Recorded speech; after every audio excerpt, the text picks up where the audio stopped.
Hello, I just wanted to try and explain solving equations when you've got an x on both sides. They're very much like normal equations, except there's possibly one or two more steps. So the way that Dad explained it to me many, many years ago was to imagine a set of scales, and I have to keep both sides balanced. So on the left-hand side, I've got my 3x plus 2, and on the right-hand side, I've got 6x plus minus 4.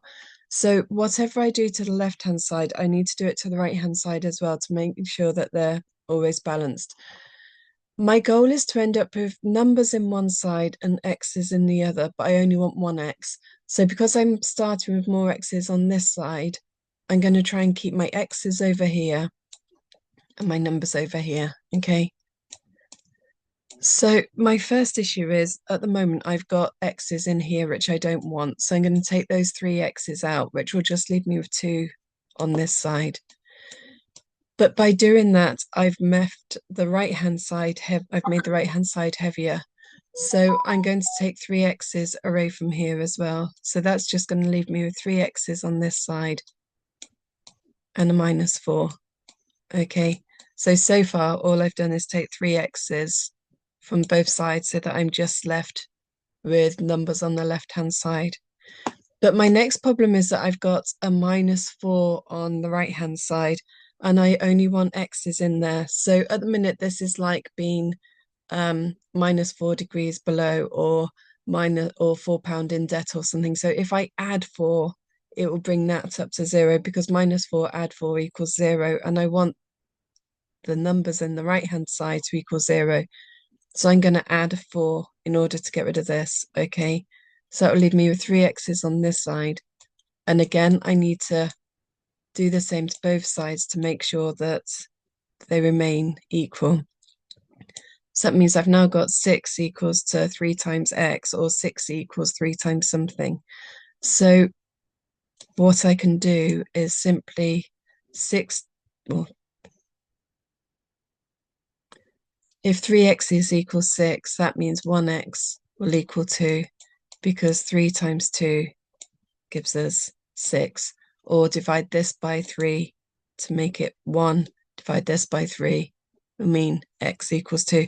And I can substitute that back in just to make sure that I'm right. So if I go 3 times 2 equals 6 plus 2 equals 8.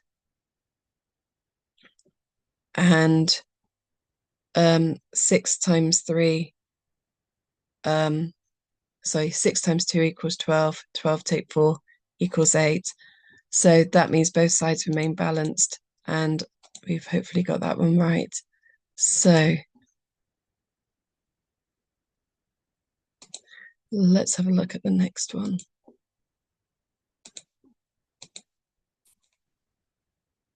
Okay, so this one looks slightly harder and it does contain a couple more steps. So once again, we'll imagine that we're in the set of scales.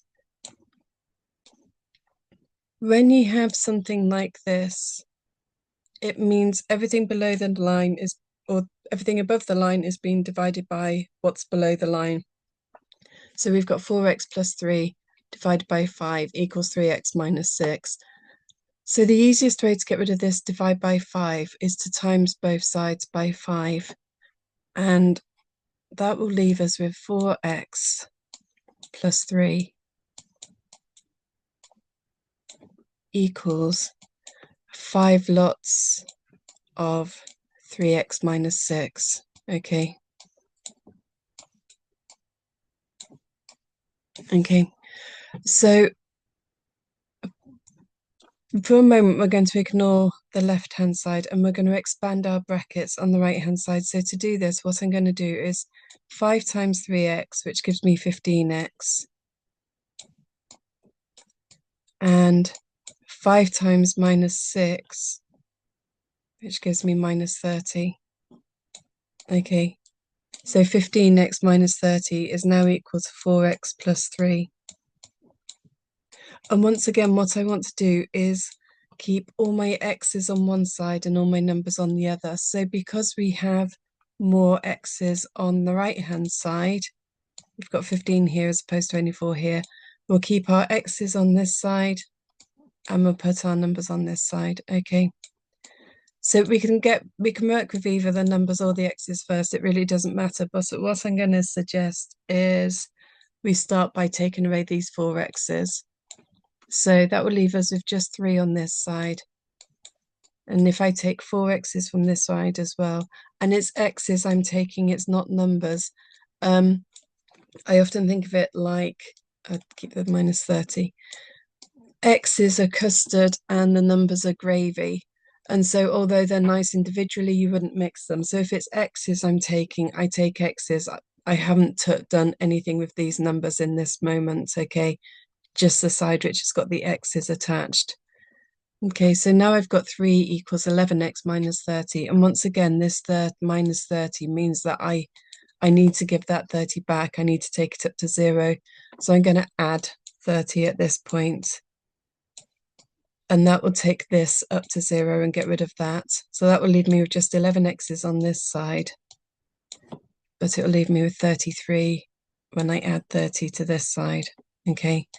So now my question is 33 is equal to 11 times what? And that what in this instance will be 3. So once again, coincidentally, x equals 3. And if we just double check that, 4 times 3 equals 12 plus 3 equals 15. 15 divided by 5 equals 5. Okay, so let's put, so 15 divided by 5 equals 3. And 3 times 3 equals 9. 9 take away 6 equals 3. So both sides equal 3 when we substitute that in. So that all works fine. I hope that made sense. Any questions, please do ask. But hopefully that's helped a bit. Take care and have a really good day.